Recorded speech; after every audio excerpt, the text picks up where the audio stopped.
Okay, it's been a productive day here on the build site. And the back was gonna be, I knew the back would be harder than going all the way over the top and down the side, because that's a large piece of plastic to cut and fit to shape. And to make sure, I mean, this thing's battle tested. It's survived a torrential downpour and 45-mile-an-hour winds, so I'm not all that worried about it. So, although it is chock full of questionable building techniques, it's going to make an excellent primer booth and a sarcophagus for the actual blow-up paint booth, which, like, I mean, there's like 20-mile-an-hour winds most of the day today, and there's just no way that thing would survive a 10-mile-an-hour wind. It's just a blow-up paint booth. But actually, what makes this whole thing so strong is you have a total of these 9 2x4s sunk into the ground, so the base obviously isn't going anywhere. And then the triangles, if you build anything, remember triangles. You're in the woods and you need to survive, and you need to build a lean-to.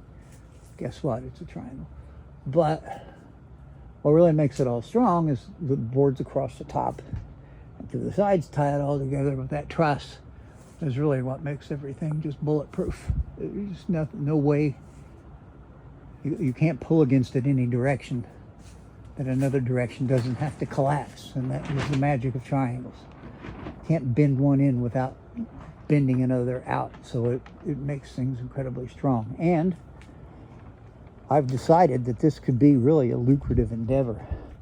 So I want to contact Gavin Newsom and tell him that I can build these with some illegal Mexican help for only $20,000 each. And then he could take and build several of these, and they would end up in LA Magazine Homeless and Gardens. Because look at the spacious interior of this and how nice it would be for the average homeless person to be in here injecting drugs instead of little bitty tents and stuff that they crawl in and out of now.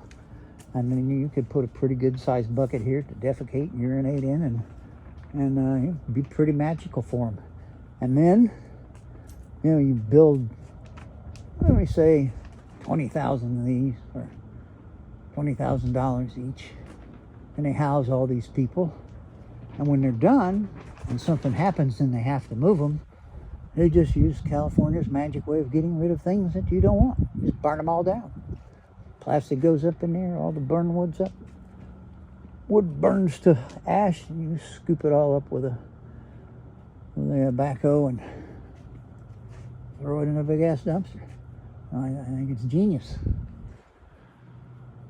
I mean, who cares if it collapses in and kills them? They're homeless and illegal people. We got plenty of them. So tomorrow,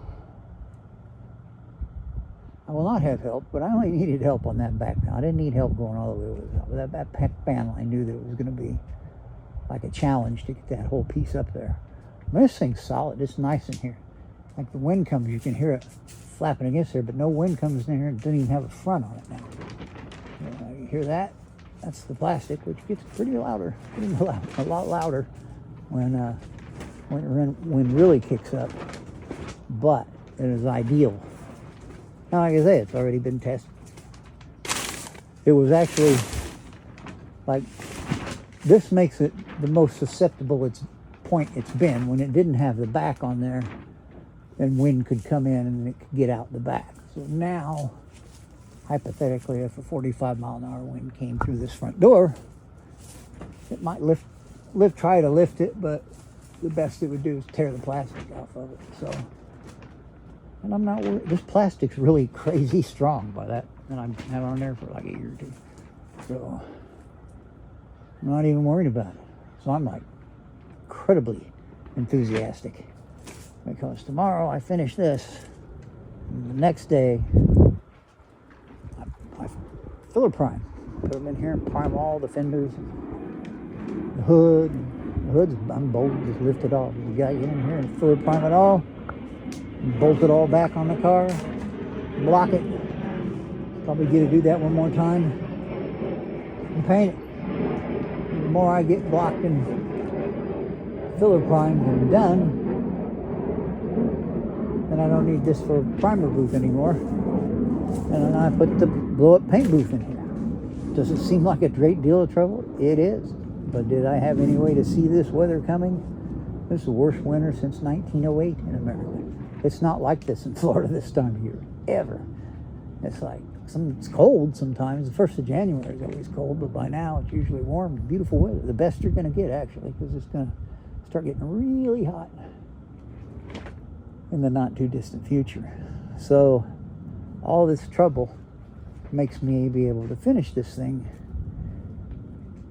in an acceptable amount of time. So I'm spending days that very few of those days could I actually do anything. You're not priming nothing out here in this wind today. There's no way. You wouldn't be able to get it. All you do is spray it and the wind would carry it right away. I mean, it's filler primer. You got to lay it on there thick so you can sand it, and it smooths everything out. And so, here we go. Now, my computer has actually arrived.